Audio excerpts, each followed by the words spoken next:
The time is 1 o'clock, so I'm going to go ahead and get us started here, try to be respectful of everyone's time. I want to welcome everybody to the first in the Agility series.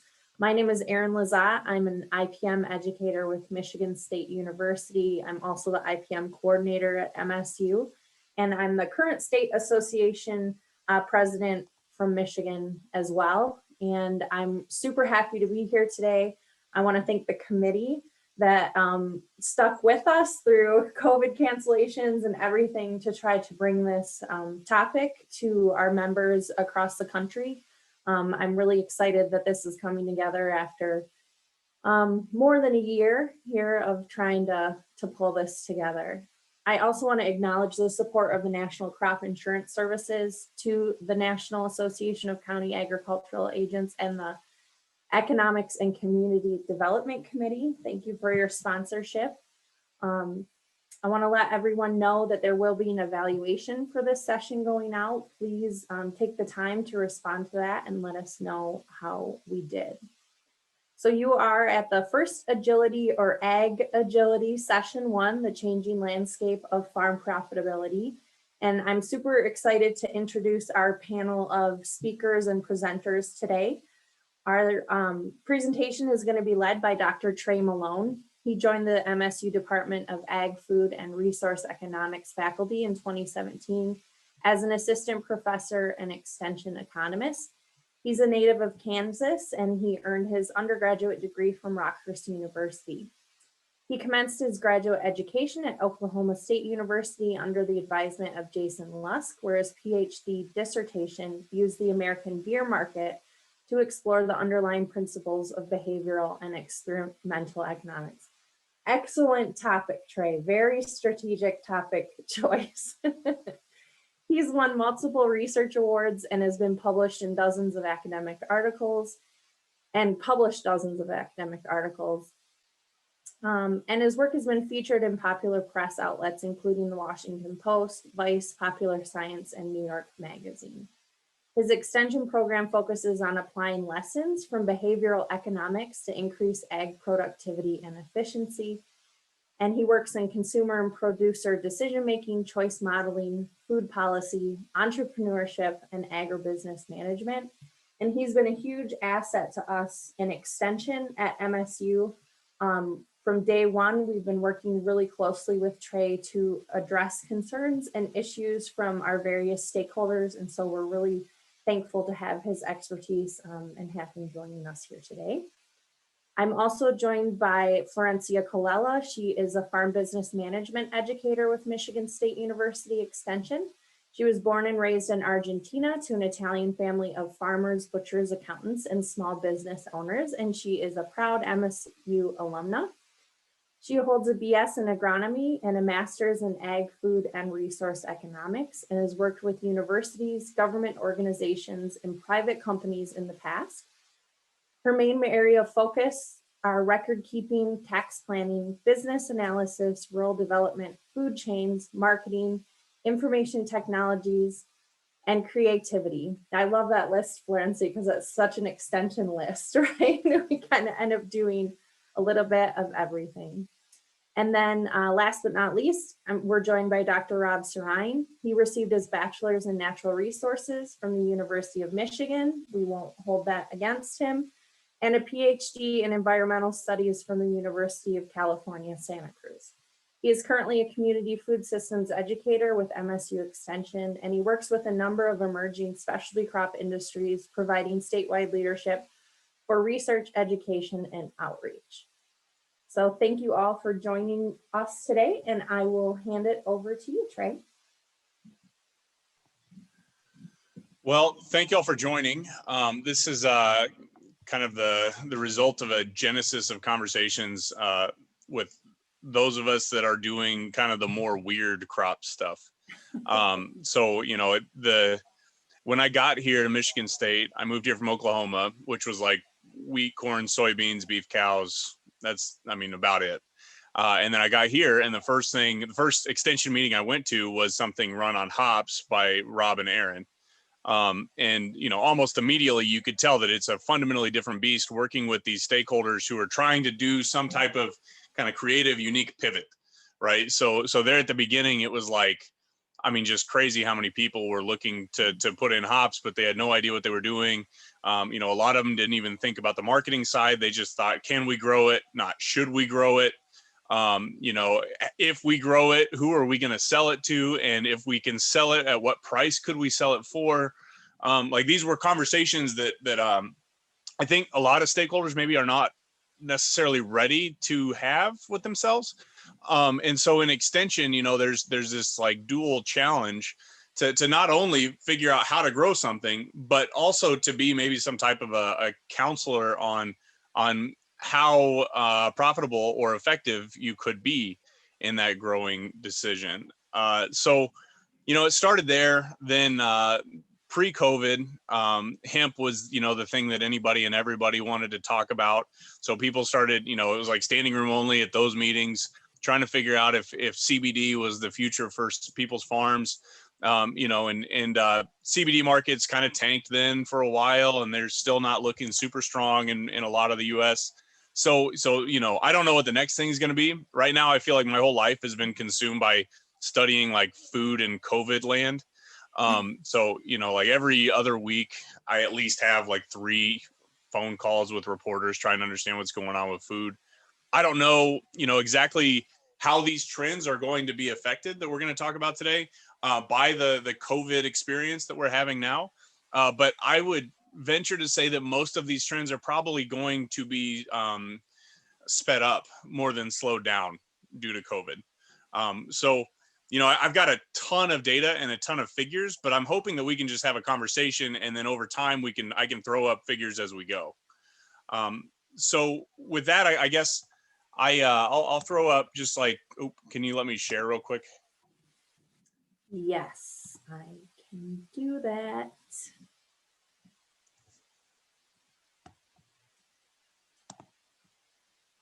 Maybe.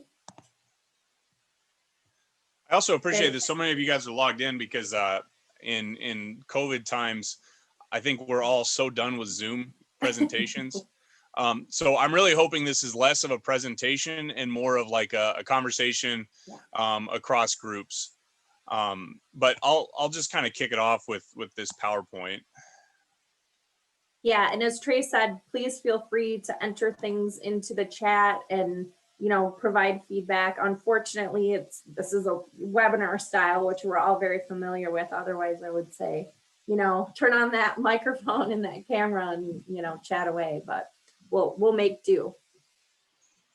So, the objective here is I think been stated that we're trying to provide a retrospective, current, and future view of farm profitability. Now that's I think kind of a heroic task when we're talking about the entire United States, because every single region in the U.S. is going to have a fundamentally different experience with profitability or farm revenue or farm finances, depending on where you are and what you sell. But the key takeaway that I really want to emphasize is that farm finances have always been in flux. You hear people talk about like this like magical time or whatever when like everything was easy and we could just make money on the farm and it was like set it and forget it land, and that's just it's rose-colored glasses at best.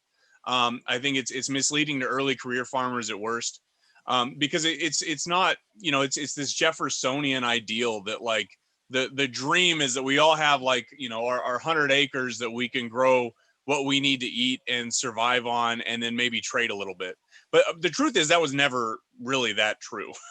That was never the case because of this influx conversation that we're going to have. So, net farm income has been on a wild ride. If you're interested in a lot of this stuff, ERS, the Economic Research Service, has a ton of great content that I'm probably just going to use a lot of ERS data and a lot of ERS figures, because if you've thought about it in farm finance, odds are ERS has a white paper for you already.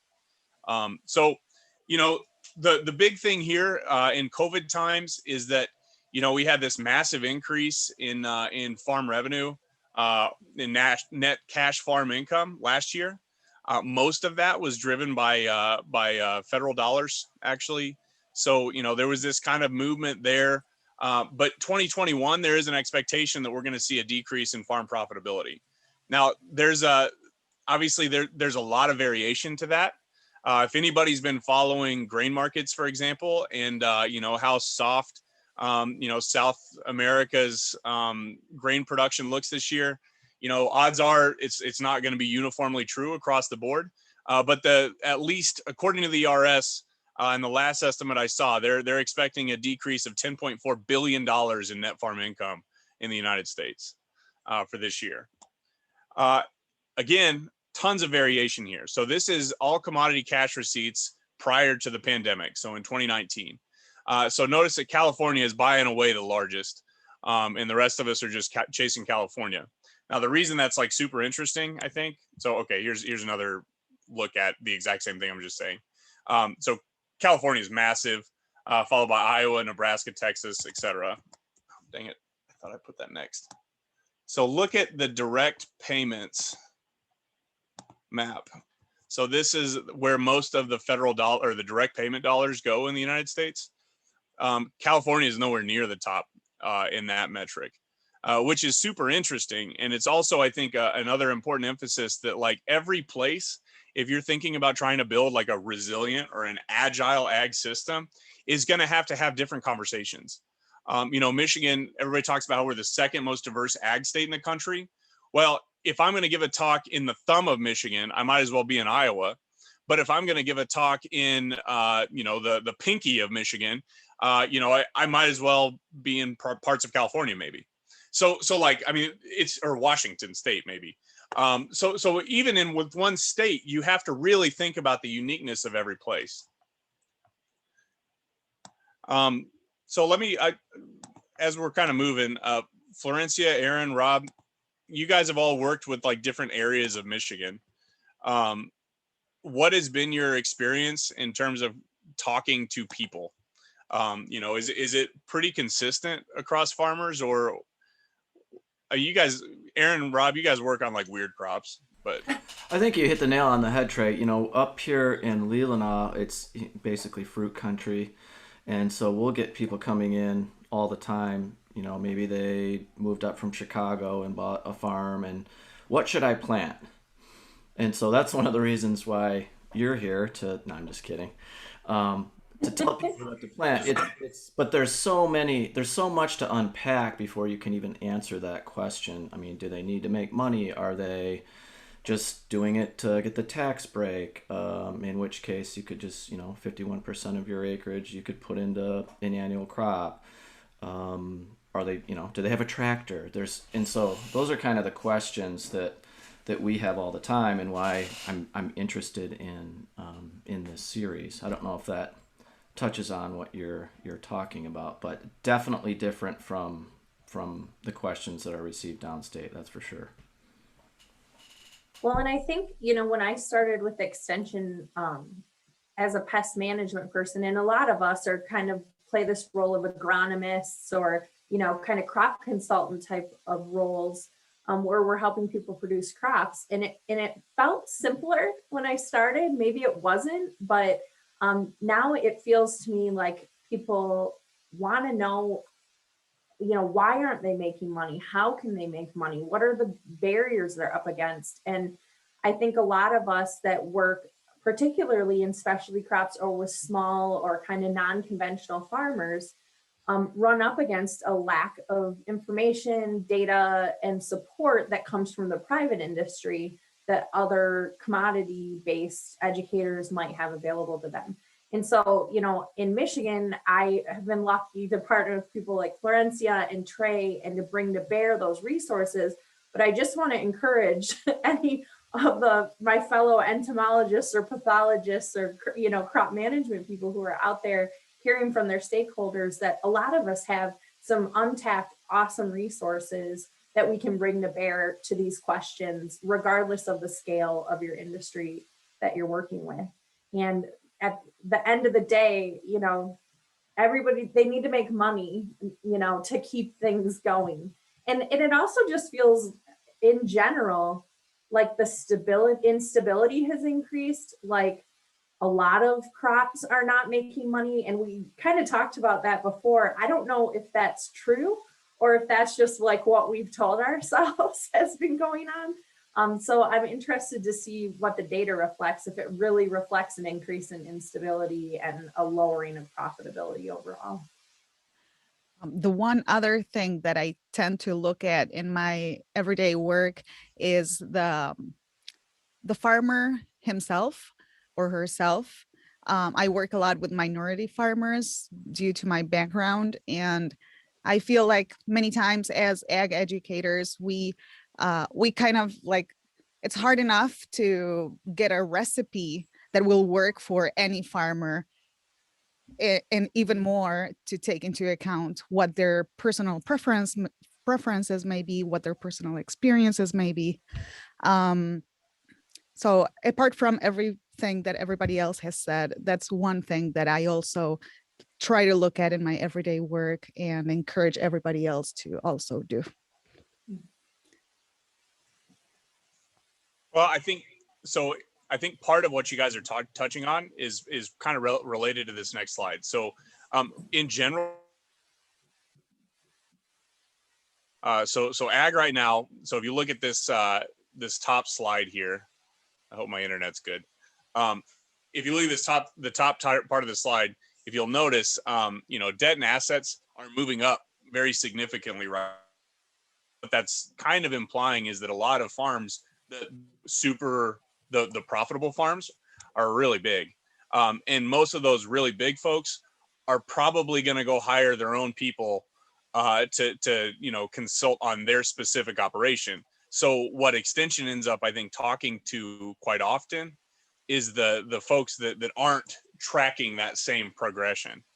This is particularly relevant, I think, because if you look at ag land use over time, we've actually seen kind of a decline in land use in the United States as it relates to the number of acres that are directly employed in agriculture.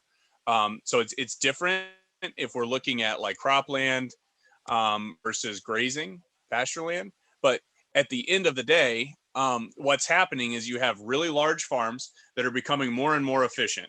And then you have smaller and medium-sized farms that are trying to find their way through this new world of hyper-efficient large farms. And so for those small and medium-sized folks, they have to figure out some way to pivot to not have to compete directly with some of these bigger folks. One way that I think a lot of folks do it is this off-farm income conversation. So this is data on beginning farms are more likely to be off-farm occupation farms. So when you're talking to kind of smaller extension people who are saying, I don't know what to grow, I have this acreage, or maybe I used to have a small tart cherry farm is a thing you hear up here, but I don't know what to do next. You know, a lot of time they're already relying on off-farm income quite a bit. Where like if you go talk to, so down in the southwestern part of Michigan, we grow like a ton of chipping potatoes down there, and those are massive operations. And so it's a different conversation when you're having to talk to somebody who earns dual incomes in a way that so here's by size. So both principal operator and spouse only, or principal operator only, in terms of the amount of time that's spent off farm. So notice that the smaller the farm is, the more they are to be relying on off farm income, which I guess makes sense, right? But what that also means is that in extension, you know, we're not usually going to be talking so much or daily to the people that are $1 million or more. There aren't very many of those folks. They're huge and they're important, but extension, I feel like, usually ends up in this less than $100,000, $100,000 to $250,000, that space. And so that's a different type of conversation, which I think, Aaron, is probably why you're picking up this kind of vibe that it's not as easy as it used to be. So this is the share of U.S. Beginning and established principal farm operators by the number of days worked off farm. Again, beginning farmers are generally more likely to be spending a lot of days off farm. And so, again, they don't have the time or the capacity that once upon a time, maybe folks were able to invest, back in the 80s, if you want to think about the 80s. At least in my experience in ag econ, you had like a bunch of ag economists that were hired like in the 80s who are now retiring. And those folks have this kind of completely different perspective of farm profitability versus, these like early career folks like myself. I mean, I've only been out of my PhD for 4 years. So it's a different thing altogether than what that 80s farm crisis looked like. Hey, Trey or Florencia or Aaron, there's a question in the Q&A. To reduce risk and provide a better chance of being agile or resilient, farmers ought to diversify to more than one crop or one enterprise. Identifying a complementary and suitable enterprise is key. Would you agree? It's likely not that simple. Yeah, it's hard to really. So again, everywhere is different. So diversification is not necessarily the answer for everybody, right? I think I just want to put this up because I think it's super important. So this is farm debt. So back to my conversation about increases in debt in general and assets. A lot of that has to do with this change in the way that we're talking about real estate and non-real estate debt from about 1905 or 1990 to now. So look at how important real estate debt has become to that balance sheet for farms. And so again, there's a lot of size conversation about this. If you're a small producer, let's say you're a hyper small guy. Let's say you are trying to make it work on like 20 acres or something. A very diversified strategy would be to say, maybe we'll use a CSA. Maybe we'll go with community supported agriculture. And that's our mechanism to make money. Well, the problem is now you got to be kind of an expert at a bunch of different crops. And there's some seasonality to this. So, it might be hard to attract, direct marketing consumers. There's been some prior to the pandemic, and the pandemic's really enrollment in CSAs was starting to decline pretty significantly in a lot of the United States. Obviously, there's probably pockets where that's not true. But pure diversification on a small scale farm, like to that extent, might not necessarily be the best, most profitable strategy either. A lot of this has to do with starting with a demand side question of what do I think people are willing to buy from me, and less from the conversation of what is it that I can actually grow in the ground on my property. Yeah, Trey, just to touch on that, and I agree with you. Scale, I think, is important, but I also think the whole, like you mentioned earlier, the specialty crop versus commodity crop. I know there's several 1,000-acre hop farmers out in Washington State that also grow blueberries. They also grow grapes. They also grow apples, because just any of those crops that maybe it's a drought year, or maybe the price drops for one of those, so they're hedging their bets there as well. And Florencia, didn't you share with us a paper on diversification? Yes. I want to touch on that too. So I am going to be leading the next session, and I am going to be talking a lot about diversification. I personally feel like profitability is one thing, and agility or resiliency is a different conversation. And I don't know if I completely agree with what Trey was saying about how sometimes higher scales or bigger scales are more profitable. I mean, I think that is a true statement, but I don't know to what extent bigger scales are more resilient. That's where I would like to ask Trey maybe what his thoughts are on that. And yeah, other than that, just tell everybody who might be interested in diversification to maybe come to the next session also, so that you can hear more about that. So, I think I used to, when I was before grad school, I lived with a community of religious life for a little bit. And I had this dream of like increasing, there was a book called Last Child in the Woods that was about how our kids are not spending time outdoors like they used to. And so she called it like nature deficit disorder or whatever. And at the time, the book like blew my mind. And so I thought, like, let's do this like, I want to work with this nonprofit. I'll do it like pro bono, basically. And we'll try to, create opportunities for outdoor education for kids in Colorado, Denver kids, who like might have been able to see the mountains forever, but they could never make it to the mountains. And so, I was doing this thing, but the money seemed like it was always kind of like shoddy. There wasn't enough focus. The people I was working with were looking at it as a nonprofit, and so they thought that meant they didn't have to worry about money. And so I remember talking to this nun who kept saying, "No money, no mission." And it was like a really simple, pithy response but like she believed that it's true that we need to get kids outdoors, but without finding how to fund getting kids outdoors. It's you're lucky if you can bounce from grant to grant to keep it funded.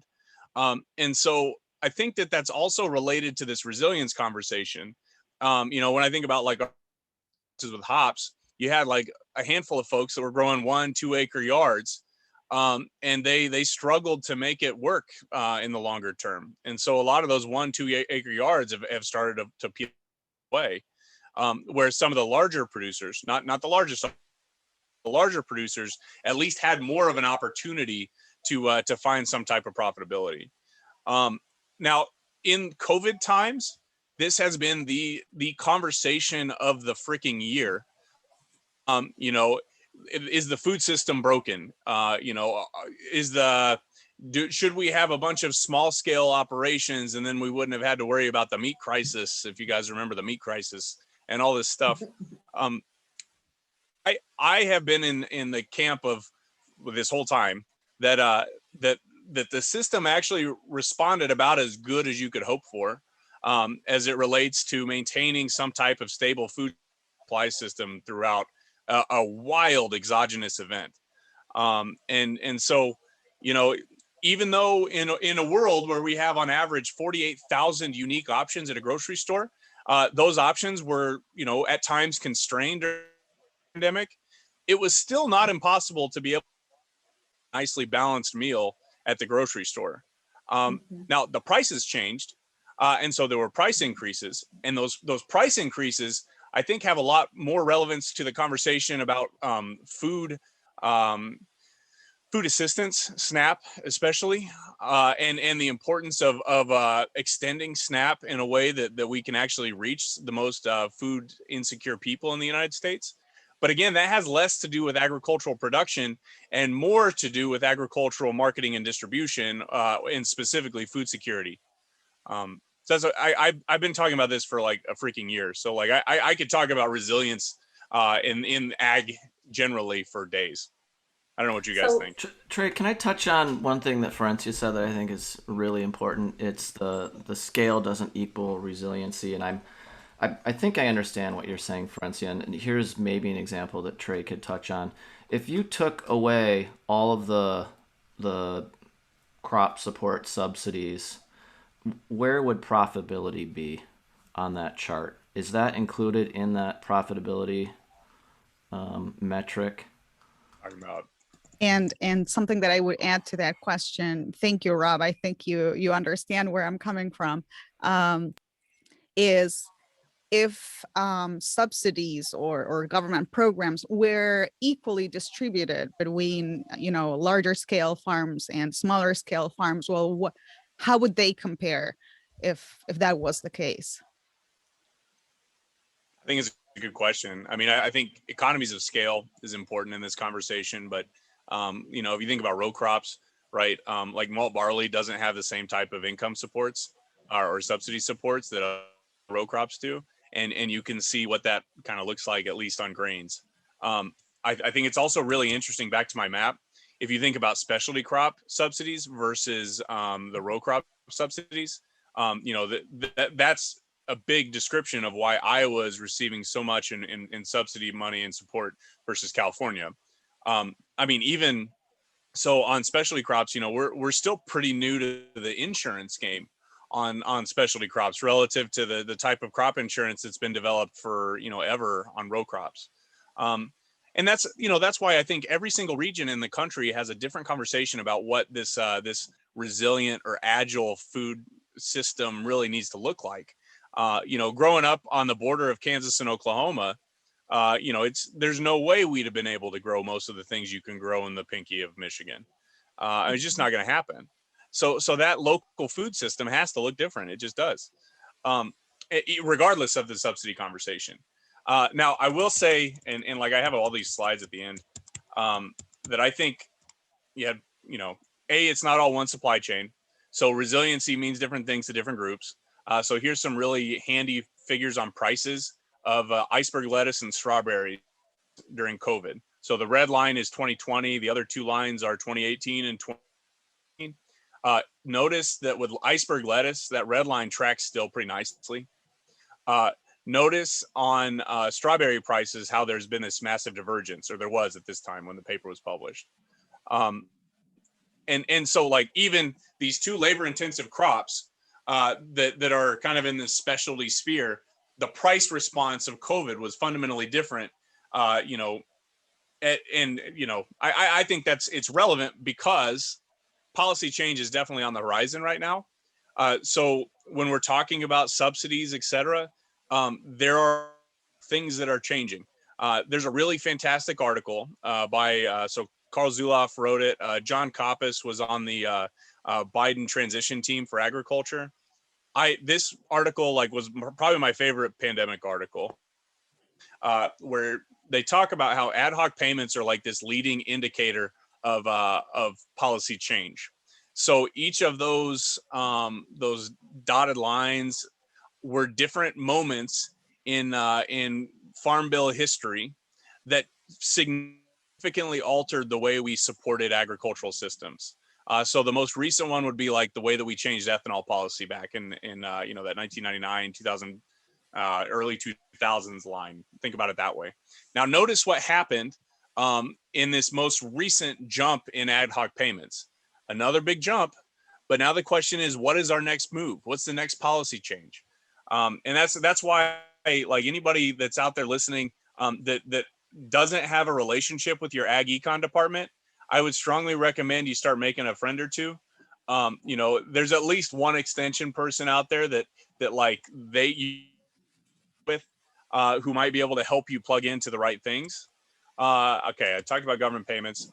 Immigration policy is an important one. We've heard about immigration policy probably since the beginning of agriculture in the United States. The conversation around H-2A policy, I think, is going to be something that continues. Other labor policy is also really important to keep in mind. I could talk for days on how people think that the unemployment benefits is depressing the number of available workers, et cetera. I don't think it's necessarily as true as people say that it is. The data does not support that, actually. But either way, that there is something that's on the horizon for changes in labor policy. One of the comments that we got. What's that? Oh, sorry. I'm not sure if I'm freezing up or you you guys are, but one of the comments that we got that I really appreciated said one of the thoughts would be to focus on diversified marketing strategies. And they said specific to smaller operations, but I think obviously that would apply to large operations as well, and not necessarily diversifying what you're producing. And I think, that's a great point. We talk about value added and different markets and developing new markets and mitigating risk somewhat that way. We also talk about the limitations of local markets and that, how do you move 300 million pounds of tart cherries in Michigan? You probably don't. So I think that that's an excellent point to think about, that there's different ways of diversifying on the farm than just what you're producing. Right. And not always diversifying commodities may be the best option. Like Trey said before, kind of referring to larger scale farms, but even I think on a smaller scale farm, you may not be able to diversify commodity. That may be like too much for you to deal with. So diversifying marketing strategies, I think, is a great option. Thank you, Kevin, for saying that.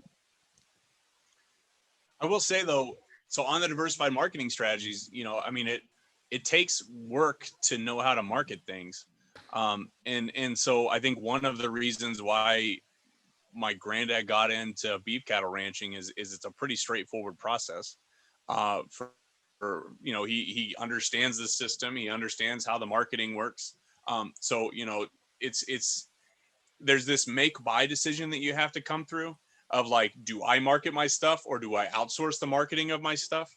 And that's a conversation that's, I think, important to have in these diversified systems, where it's not, ending up with a trash bag of hops that you're going to try to drop off at your local brewery, but it's actually, like, okay, how could we move this stuff if we really wanted to, or if we needed to, setting up contracts, understanding who's going to buy it, all that stuff needs to happen earlier rather than later.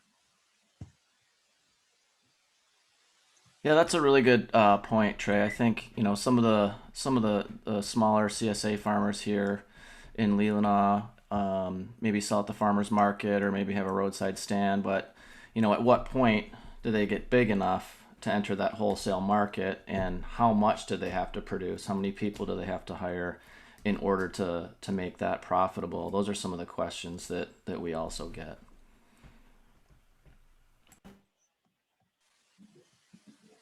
I think so. One thing that also is relevant to that, like, larger wholesale market conversation is trade policy in the United States. So there's obviously going to be a lot of movement on trade policy again in the next few years. Seeing what that looks like is, I think, going to have a lot of relevance for those kind of mid-size, like tart cherry guys, or like the folks that are maybe barely keeping it floating. Just to see where the policy goes on blueberries is another one that is a big conversation here in Michigan. Trade policy is something also to keep an eye on, because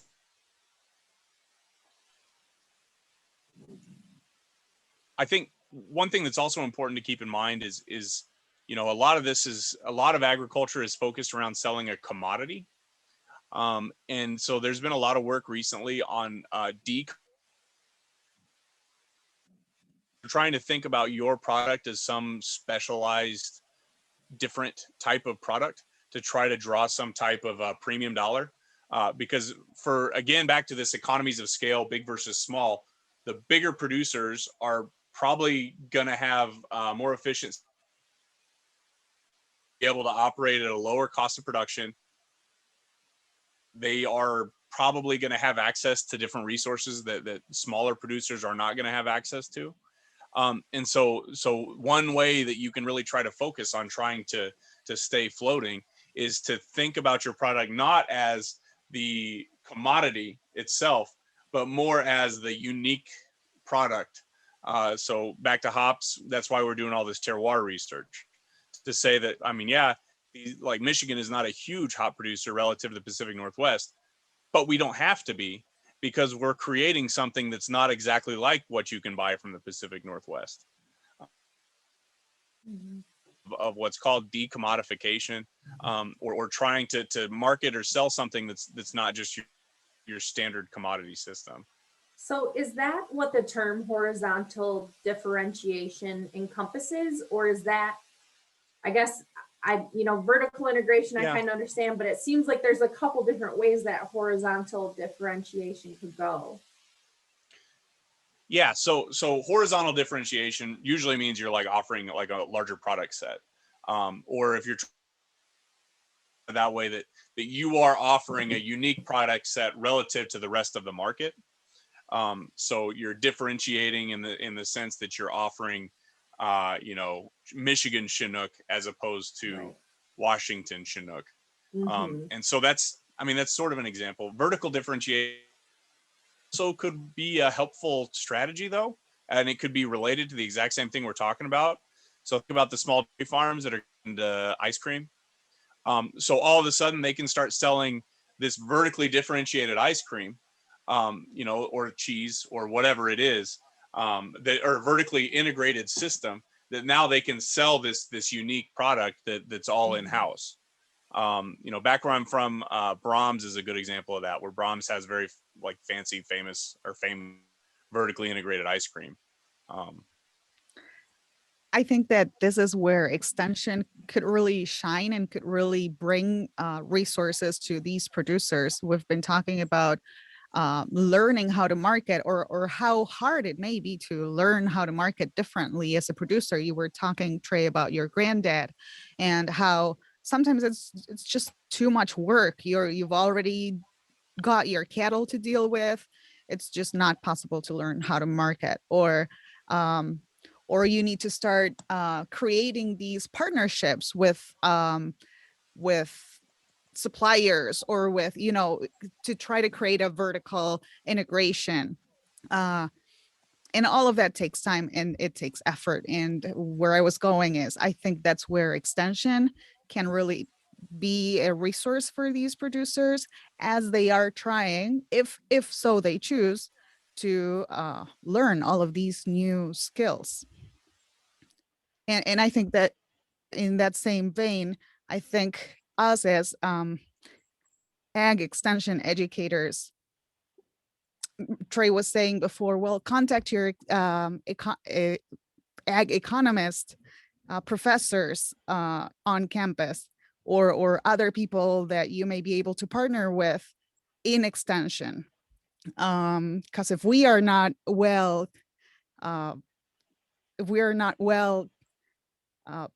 partnered with our own colleagues, then how will those producers be able to be good partners with other people in the supply chain?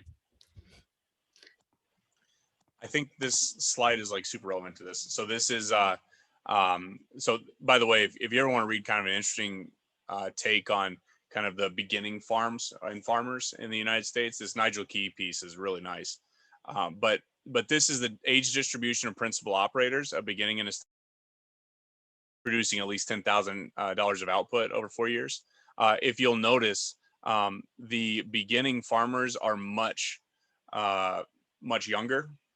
And so, you know, back to kind of this education system, you know, those beginning farmers, if they know what extension is, which honestly, like a lot of these early career folks don't even know what extension is has been my experience. But it's really excited to start engaging with extension programs. The nice thing is that they're in this era versus in the 1980s era, the ag economists, the extension systems across the country are than what they were back then. So like, if I don't have the answer, I at least might be able to help figure out who might have the answer. So like we don't run the University of Minnesota and software system, but it's a super helpful system. So like, but I'm aware of it. I don't know how many people else are aware of that system. And so if nothing else, even if your ag economist that has an extension appointment themselves, they might be able to find somebody who does know. That's another good point, I think, not only connecting with people in your university, but also reaching out and having these opportunities, for example, to, although we're not able to, you know, have all of your mics open, hopefully you're getting something out of this. Hopefully you're seeing our faces. You'll be able to cross paths with us at a conference, and I think those things are really valuable, more valuable than we sometimes really give credit for, the connections between extension educators in different universities. So let me just throw up some resources if people are interested in like learning kind of more of this stuff. There is so much to cover on the changing landscape of agricultural profitability, and it all depends on what you really want to talk about. So there's this podcast series that that Brent Gloy and David Widmer and Sarah, I can't think of her last name, that they put together called Escaping 1980, that ran just last year. That basically, okay, we have this like unique moment during the 1980s farm crisis. And it's very well done. I really like that podcast series. Connect to Consumer is one that Dr. Bridget Behe runs, which is like a weekly or every other week podcast about how to market horticultural products specifically is what she focuses on, but they're nice 10-minute snippets of what to think about on marketing for small products or for small systems in horticulture. You're thinking more big term, like thinking big about like what's the next big technology. Tim Hammermitch's Future of Ag podcast is awesome. It's really nice. He goes and talks to the people who are really pushing the envelope in terms of ag technology across the country, across the world, really. Well done podcast. On extension for ag econ, I would say if you're not subscribed to the FarmDoc listserv, I would highly recommend the FarmDoc listserv. Ag commodities, but even if you're not, at least it's helpful to know what's going on in those groups. And FarmDoc is really, I think, the flagship best system out there. Also really great people. Ag Manager, if you're more livestock, that's a K-State product, but it's another listserv looking for livestock information and insights. I highly recommend that one.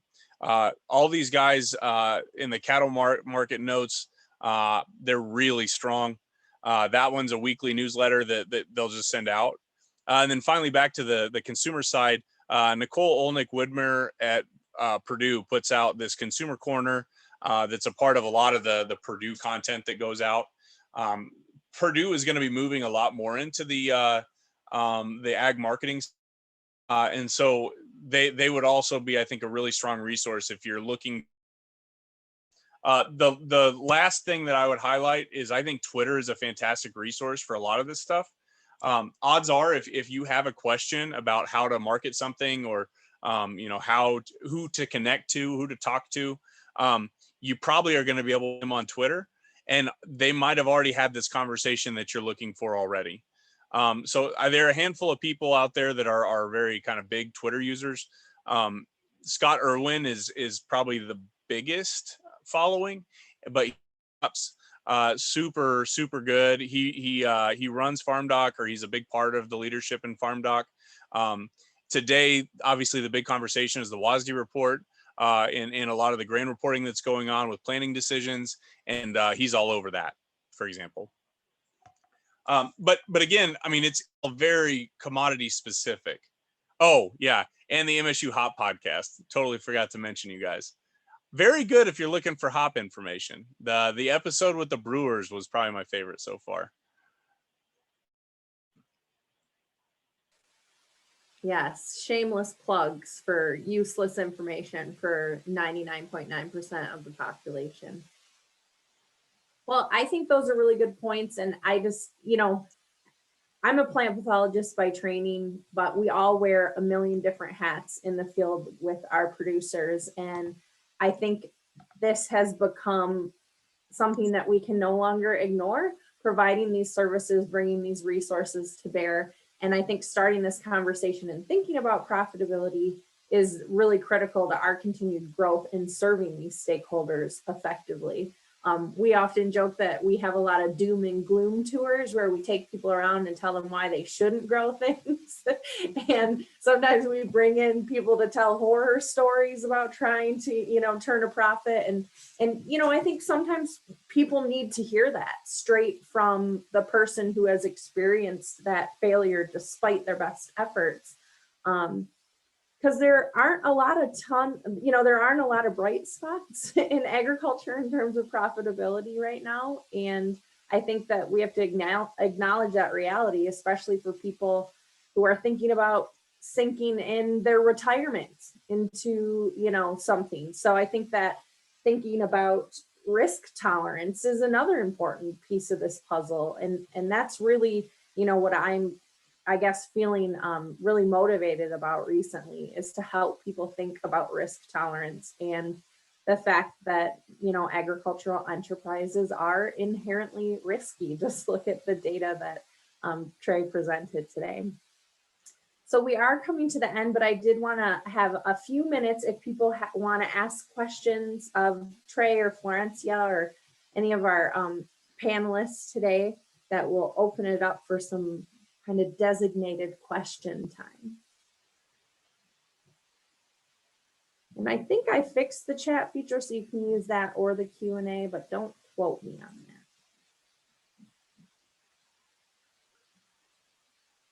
So I'll just say that I think the pandemic has been really insightful for me to see how all of these supply chains are put together. And it's been extremely unique to look at how different the food away from home versus food at home supply chain systems operate. So with, I think my favorite example that I think is relevant to everybody is the toilet paper fiasco of 2020. Right. So you went to the grocery store and there was no toilet paper. And so everybody thought, well, it's because, this massive panic has set in. Everybody's just like hoarding toilet paper. Well, that might be partly true. But the other part is that you basically have two different supply chains for toilet paper. You have the supply chain for institutional toilet paper, like what you see at, the College of Ag has the worst toilet paper in the state of Michigan. You couldn't buy that because I don't know who would ever purchase it. But you have that supply chain, and then you have the Charmin supply chain, and the two things don't convert very easily. And so even when at the height of the pandemic, where we had the stay-at-home orders and everything, everybody basically just shifted their bathroom location but left the toilet paper there. So like half of the toilet paper was going completely unused. So you could have found single ply whenever you wanted. And the reason why that's relevant to this ag conversation is because every single one of these groups is trying to sell to either a restaurant or an institutional buyer, or they're trying to sell to the grocery store, or they've got a different supply chain that was affected uniquely. With breweries, I think probably one of the most interesting conversations I've had in the last 2 months was when I was talking to some of the folks at Founders, and they said they sold basically the same volume of beer. Founders did. The difference was the distribution outlets of that beer.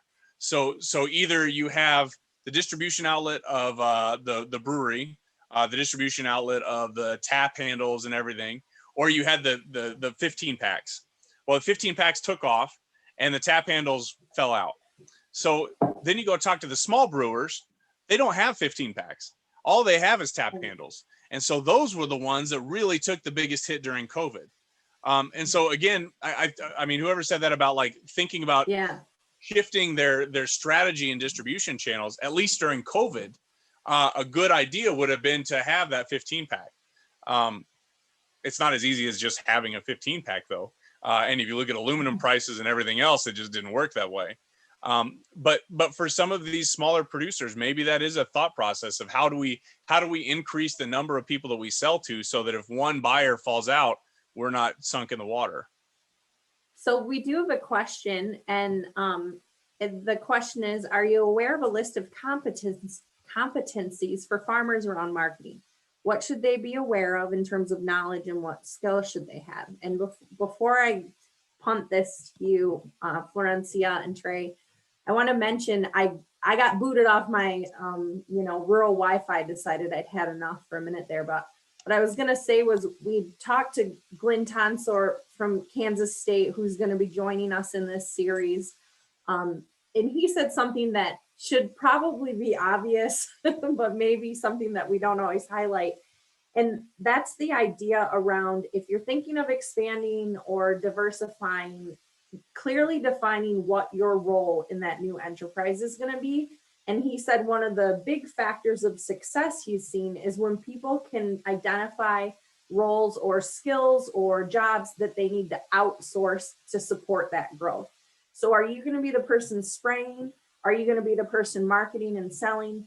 What is your capacity to complete jobs, and who are you going to pay to do them in your absence? And can you afford it under that model? And I think that was a really critical concept that would be really helpful to focus on, because we have people who are great producers, but they're terrible salespeople, or simply just don't have enough hours of daylight to complete all of those tasks. So if you guys have this kind of core competencies idea around marketing, that would be awesome. Any resources people should check out? I mean, I guess the problem is marketing means a lot of things, right? So, you know, it depends on what we're selling. If we're talking about hops, you know, one thing that we've talked a lot about in hops is trying to develop these relationships with local brewers. If we're talking about Christmas trees, I think to sell the you pick Christmas trees, you need to be like the best Instagrammer of all time. Because it's such a photogenic crop, and you want to get those like you know, millennial parents who are looking for that event to take the photos with the kids. But that's a different skill set. I think maybe they go hand in hand to some extent, that you really want to just make sure from a psychological perspective that you're more outgoing, or at least more engaged in an outgoing model that's new media centric. I would say new media is probably one of the more important components of this that people tend to overlook. So understanding analytics, understanding how to reach people through you know, Facebook, Instagram, etc. There are companies that are now like popping up in different places that are trying to at least handle some of that, like so that you can outsource some of your social media posts. But I think that matters more than the folks from the 1980s farm crisis think it matters. I don't think that people really fully grasp how important the internet has become in the modern era. You know, Erin just mentioned she got kicked off for rural Wi-Fi. I'm on rural Wi-Fi too, and it's terrible. I get kicked off of my internet all the time. We noticed, Trey. I know, it's terrible. But that's the world that we live in rural places. And so, you know, trying to figure out how to engage with people when you barely have internet access is not an easy task, but it matters a lot for marketing. So we had a great follow-up comment from Kevin. He says, Trey hit the nail on the head. Focus first on the market demand and opportunities for your commodity. I would add, you should understand the opportunities in price from commodity to retail and do all you can to get a bigger piece of the pie. And that's a great way to summarize or kind of wrap up the conversation. I know we could continue to talk about these things. I did want to mention, I put,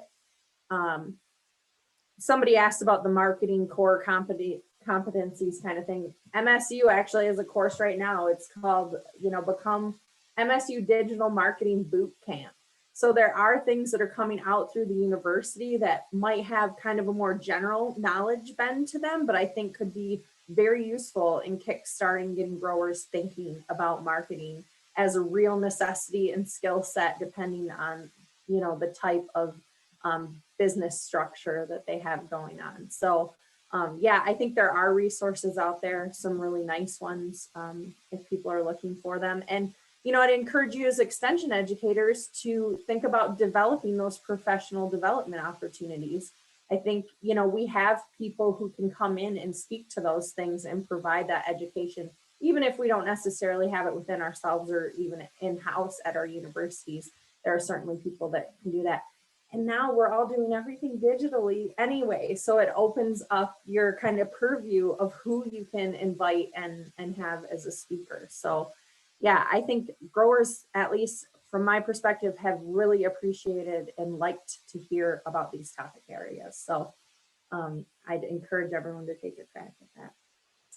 So we are approaching the top of the hour, and I don't want to keep people past that time that do want to exit the room. But just a reminder, we will have that survey coming back out. You'll get that from Scott asking for feedback on the session today. And I again want to thank our speakers today, our panelists, our long-suffering collaborators here on this call that have been working to bring this to fruition for a long time. And again, thank the National Crop Insurance Services for their support to the Agriculture, Economics, and Community Development Committee that pulled this together. So thanks. And I think the panelists, we can stick around for a little bit longer if people have more questions, but otherwise we will see you for the next session on farm profitability factors on May 26th. Thanks, guys.